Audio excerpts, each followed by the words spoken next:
Casi todos los argentinos tenemos un abuelo o un bisabuelo inmigrante. Hace más de un siglo, la inmigración cambió para siempre la composición social de nuestro país.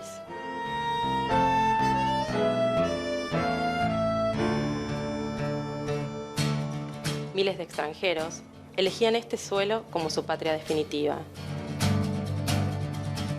Todos necesitaban un lugar donde vivir, y su llegada modificó notoriamente el paisaje urbano.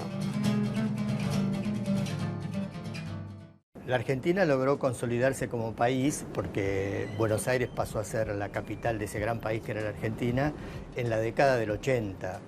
Y hay un fenómeno bastante, digamos, que responde a pautas mundiales, pero también a la necesidad de un país que se organizaba, cuya consigna en ese momento era gobernar es poblar.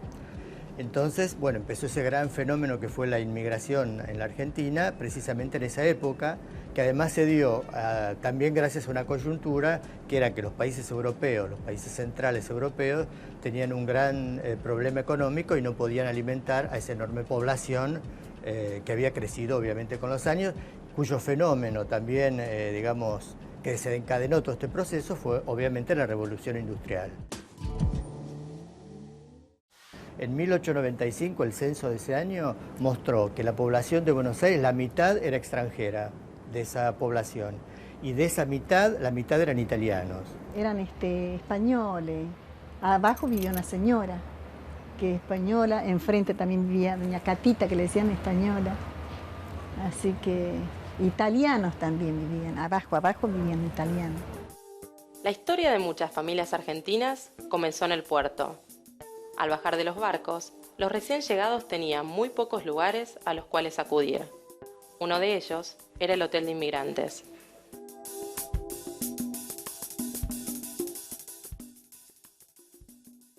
Llegaban de los barcos y eran alojados en un recinto para la época muy bien pensado, muy bien armado, que les daba alojamiento por unos días y comida. Les hacían la revisación correspondiente, a los que estaban enfermos los dejaban en cuarentena y el resto, a los pocos días de llegar, tenía que buscarse. Si venían contratados, ya, digamos, iban a su destino ya prefijado. Lo único que se construyó fue lo que hoy se conoce todavía como el Hotel de Inmigrantes, que era un gran galpón, ¿no es cierto?, que se puede visitar, con camas cuchetas, apiladas, donde bueno, la gente tenía que pasarse los primeros días. El hotel se inaugura en 1911. El edificio es uno de los primeros que se construye en la ciudad de Buenos Aires en hormigón armado. Y es el primero que se construye sobre terreno de relleno. Es una construcción muy sólida, de las que se hacían a principios del siglo XX. El Hotel de Inmigrantes tiene una estructura de hormigón armado, con un sistema de vigas, losas y columnas de ritmo uniforme. El hotel tenía una capacidad de 3.000 personas. 1.000 personas por piso, 250 personas por habitación. Había 4 habitaciones por piso, la gente dormía en camas cuchetas y se separaban por sexo. Había dormitorios de hombres y dormitorios de mujeres.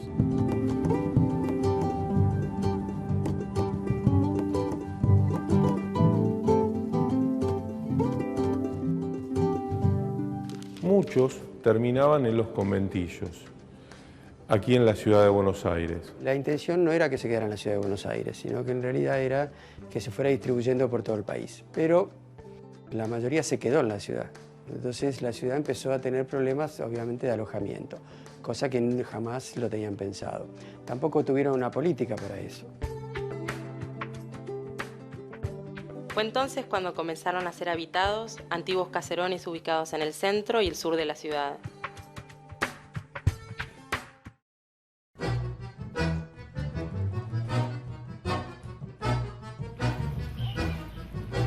Toda esa gente que necesitaba vivienda, ¿qué era lo primero que encontraban o qué era lo primero que se les podía ofrecer? Las casas que las familias iban dejando porque se mudaban a otro lugar, porque la moda era mudarse a otro barrio, porque la ciudad crecía, entonces ya la casa vieja de los bisabuelos era parte del pasado despreciable. Pensemos que una sola familia por ahí tenía una casa de planta baja y planta alta con 30 habitaciones, 2 patios, huerta, Y bueno, entonces la solución ¿cuál fue? Alojar a esas familias en cada habitación y así un poco como que empezó el inquilinato, ¿no? Hasta 1880 la ciudad no contaba con agua potable. En el patio en común, un piletón se abastecía con agua traída por carros de aguateros. Tampoco había cloacas. Esto convertía a los lavabos y retretes comunitarios en focos de enfermedades. Buenos Aires llegó a tener un 25% de la población viviendo en conventillos, llegó a alrededor de 2.500 conventillos, de 1.700 que había en la década del 80 a 2.500 es un momento máximo. La Boca se armó como una especie de anexo, pero con características muy propias. Estaba separada del resto de la ciudad por los bañados del río, es decir, para llegar a la Boca había que atravesar los bañados, y tenía una característica muy fuerte que era la colectividad italiana. Algunos inmigrantes cuando iban progresando compraban un terreno, construían con los materiales más baratos en ese momento, que era la madera, y lo revestían en chapa. La construcción típica de los barrios del sur de la ciudad, lo van a encontrar en La Boca, en Barracas, algunos en San Telmo todavía. Si bien había inmigrantes de otras regiones de Europa, los italianos le dieron un carácter muy particular, no solo por el carácter de su propia idiosincrasia, sino por la arquitectura que crearon. Ellos crearon una arquitectura que era bastante común en esa época, que era la prefabricación, era algo que se construía muy rápido. Se aplica una metodología de construcción muy parecida a la de Estados Unidos, con madera muy fina, de 2x4, con viviendas que estaban apoyadas alrededor de 2 metros del suelo, que era para evitar la inundación, porque se inundaba mucho toda esa zona. El sistema constructivo es simple y liviano, constituido por elementos independientes vinculados entre sí. Puntales de madera se hunden en el terreno y se encastran a tirantes que forman la base. Los pisos están revestidos de madera machimbrada y se utilizan chapas acanaladas en las paredes y el techo.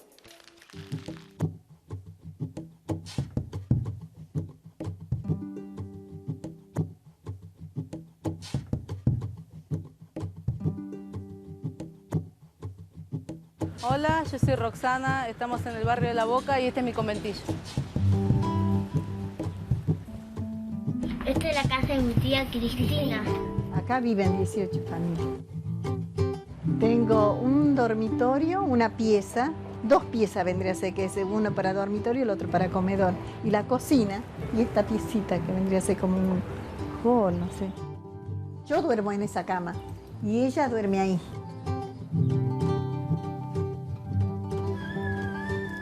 Esas casas también pertenecen a este mismo conventillo. ¿Ves lo típico? Cómo se cuelgan las ropas.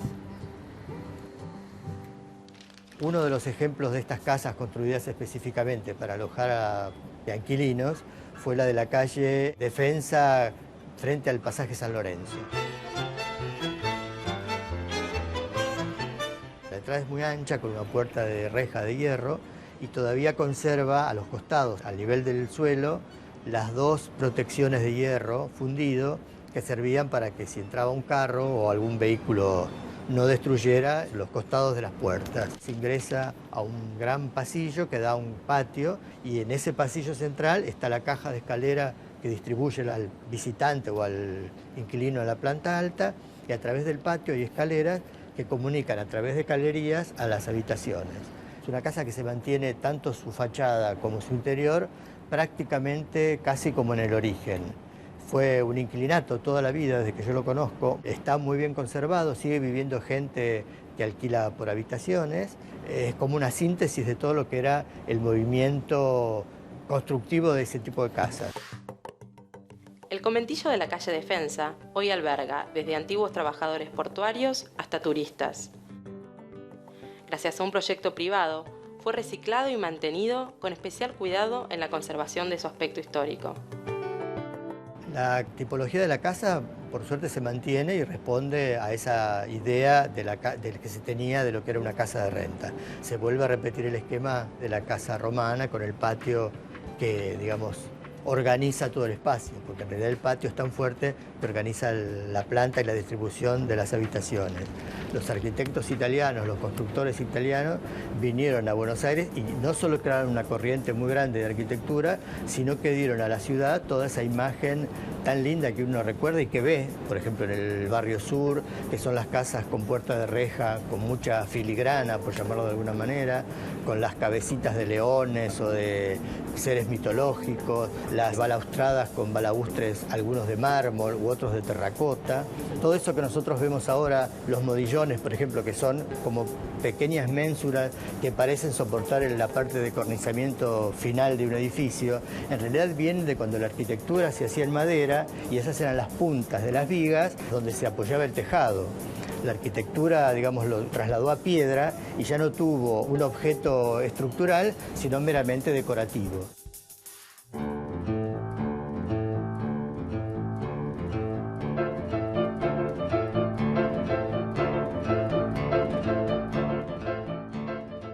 Este es el conventillo de La Paloma, Villa Crespo. Acá es un lugar histórico donde Macareza escribió una obra sobre la historia del lugar. No, este lugar era un lugar que vivían los obreros de una fábrica de calzado que estaba acá a 3 cuadras de acá. Y los dueños lo hicieron a este lugar para que vivieran los obreros de la fábrica, para que no viajaran. Eran 120 piezas y acá vivían más o menos en cada pieza que había 3, 4 personas, así que en total más o menos unas 400 personas. Y eran todos turcos, árabes, italianos y judíos también. Y algunos criollos también estaban acá viviendo, que trabajaban en la fábrica. Y los domingos, bueno, añoraban un poco su lugar de origen y hacían fiesta y se armaban a veces a unas peleas también entre ellos. En su época de conventillo albergaba 90 familias, una por habitación. Hoy viven solamente 19. Y esto se fue reformando, se fueron haciendo como tipo departamentitos ya. Este es el cuarto donde vivía la señorita La Paloma, por eso el conventillo se llama La Paloma. Y ahora vive acá mi hijo Maxi.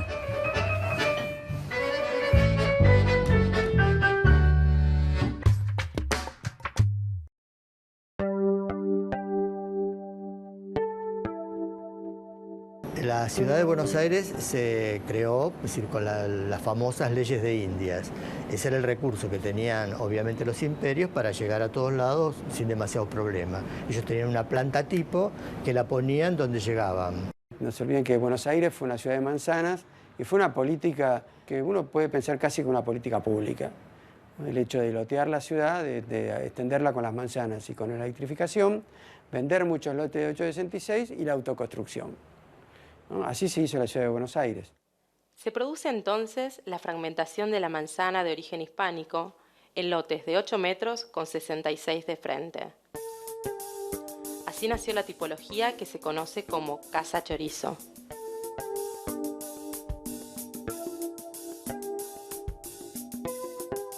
Arquitectos, ingenieros y albañiles europeos trajeron al país sus fórmulas locales de construcción. La casa chorizo fue el resultado de esas ideas y se constituyó como el prototipo de vivienda popular más desarrollado hasta 1930.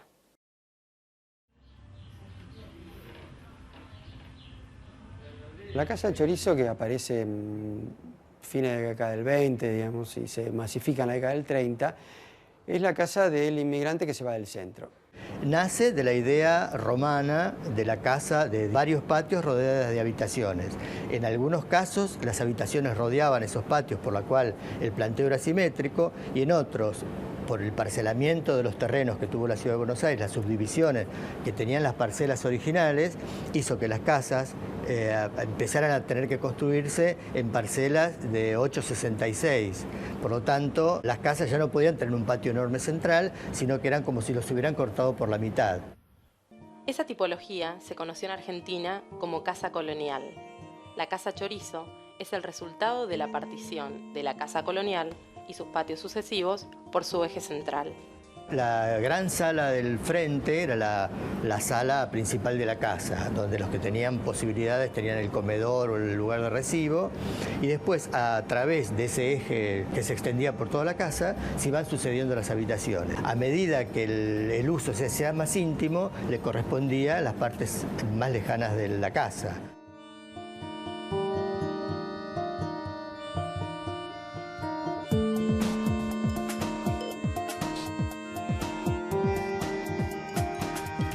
Además se construía en ese momento las nuevas reglamentaciones que la Ciudad de Buenos Aires tenía, porque la Ciudad de Buenos Aires evolucionaba, tenía una municipalidad que funcionaba ya más orgánicamente y tenía reglas de construcción. Entonces empieza a aparecer la banderola, empieza a aparecer el baño instalado, las cañerías de agua, las cloacas, es decir, el tendido de caños. La banderola es un gran invento para el clima de Buenos Aires.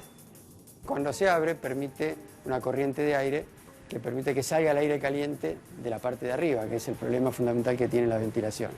Había que ingeniársela con las corrientes de aire. Tanto por sus características constructivas como por su gran desarrollo en la ciudad de Buenos Aires, es común ver casas chorizo recicladas.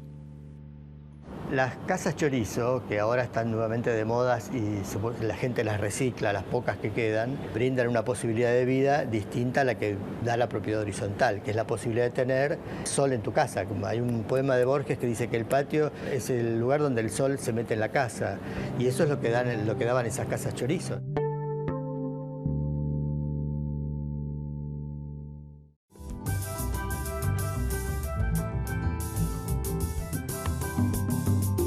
La Boca ya no tiene puerto, pero sigue siendo uno de los barrios de Buenos Aires con mayor concentración de habitantes por metro cuadrado.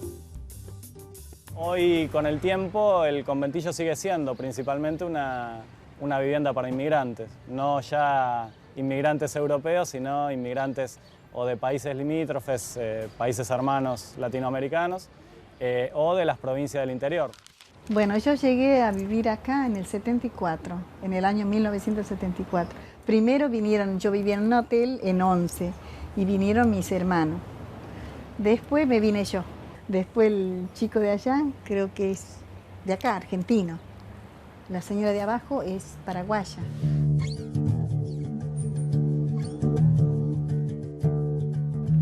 Bueno, el problema que tenemos la gente que vivimos arriba es que no podemos arreglar mucho porque la estructura de la casa es muy vieja, ya viene más de 100 años y por más que uno coloque tirantes, columnas abajo, hay que volver de cero. Y no se le puede colocar nada arriba porque hace más peso y la casa se va viniendo así, a cuesta.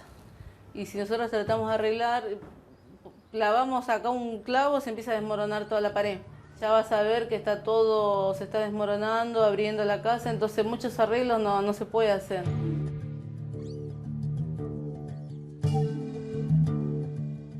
Bueno, los conventillos necesitan mantenimiento, necesitan mucha atención. Muchos tienen más de 100 años, son o fines del siglo XIX o principios del siglo XX. Cada vez que se rompe alguna madera, le cambiamos. Lo que pasa es que no hay presupuesto, no hay nada, pero entre los vecinos tratamos de mantener. Hay muchos que están en buenas condiciones, que con una intervención mínima se podrían recuperar y podrían servir como también alternativa a la vivienda, una vivienda económica para sectores populares, pero lo que hace falta es la intervención del Estado, la intervención organizada. Lo que nosotros empezamos a hacer en un momento dado fue empezar a trabajar con algunos comedores, básicamente el comedor Los Pibes es un ejemplo, donde concurría mucha gente que estaba por debajo de los límites de pobreza. Y meterse en un conventillo era una de las pocas posibilidades que existía. Estamos en la calle La Madrid, 1053. Esto es la sede del Centro Comunitario Los Pibes.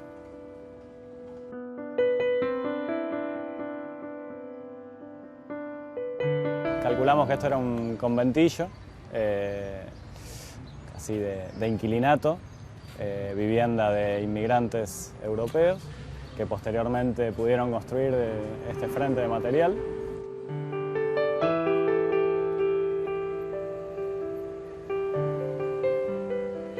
Esta casa adelante era un laboratorio que era de perfume, algo de eso, y bueno, atrás se alquilaba las casas. Nosotros lo podemos comprar a través de la ley 341 de acá de la Ciudad de Buenos Aires y organizar vivienda colectiva para 7 familias.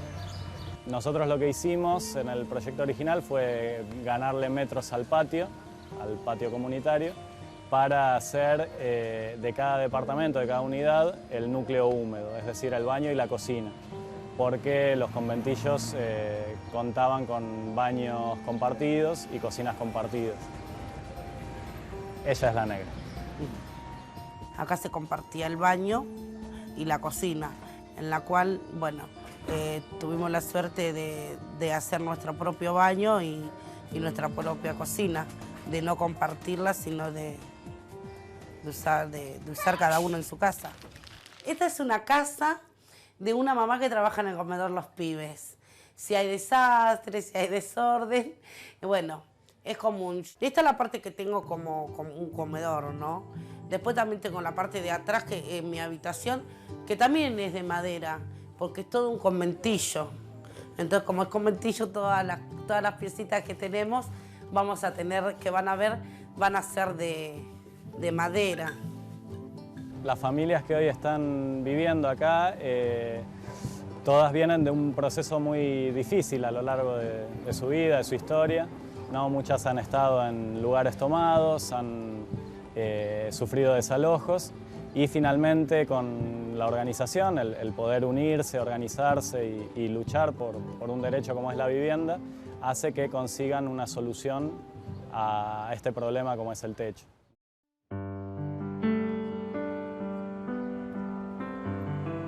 La vida del conventillo se daba todo alrededor del patio, ¿no? Había puntano, turco, italiano, gallego, se corría para el fondo, ¿eh? Ya les digo, aquí en el patio había baile de criollas. El otro lado había otras criollas correntinas. En la otra era tanguero, más adelante la tarantela y gallego. Se mezclaban. Se visitaban todos, ¿eh? Año Nuevo, se subían para arriba y corrían los vasos o embotellados. Y cuando venía mal tiempo, si había lluvia, lo que fuera, porque por ahí quedaban sin luz, precaria era de luz, se arreglaban lo mismo. A veces esa construcción de la ciudad como conglomerado tiene respuestas buenas para la sociedad y a veces tiene respuestas malas.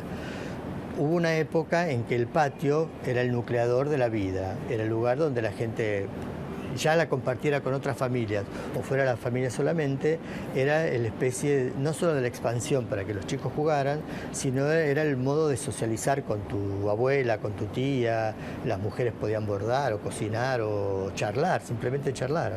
Entonces la recuperación de ese espacio que era el patio es como fundamental en la ciudad. Siempre tratamos de hablar, de dialogar entre la familia.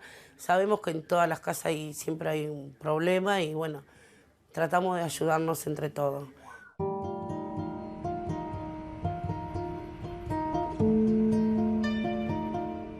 El que llega, no creo que tenga muchas oportunidades de golpe. Cuando llega, como si yo me mudara, tuviera que vivir en otro país, me las tendría que arreglar como puedo.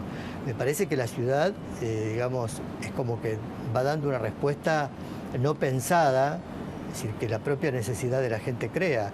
Si aparece, no es un fenómeno actual, es un fenómeno muy grande, con otras características sociopolíticas, pero el comienzo de las villas responde también a esa inmigración en un momento interna, cuando en los años 40 empieza a llegar gente a la capital, que es el gran polo, digamos, es el gran imán. La industrialización y el desarrollo de una ciudad hace que la gente venga porque tiene necesidades que en su lugar de origen no puede satisfacer.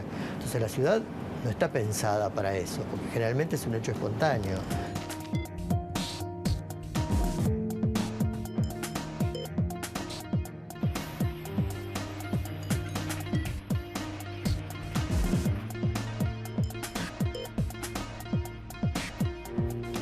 Se llamó conventillos a casas de inquilinato que albergaban a más de 5 familias o personas independientes. Algunos de ellos fueron construcciones improvisadas de chapa y madera. Otros fueron construidos especialmente para dar hogar a la gran cantidad de familias de trabajadores de las industrias y del puerto de la ciudad. No todos los conventillos correspondían a la imagen tradicional que puede resumirse en un edificio de uno o más pisos, con muchas piezas dispuestas en cuadro, en cuyo centro se ubicaban el patio y los baños. Más que la forma, el tamaño y los materiales de la construcción, todos compartían un espacio de vivienda reducido y el patio como escenario de una rica y obligada vida comunitaria. La Casa Chorizo fue un avance en las condiciones de vida de los inmigrantes. Se trataba de viviendas de una sola planta y entre medianeras.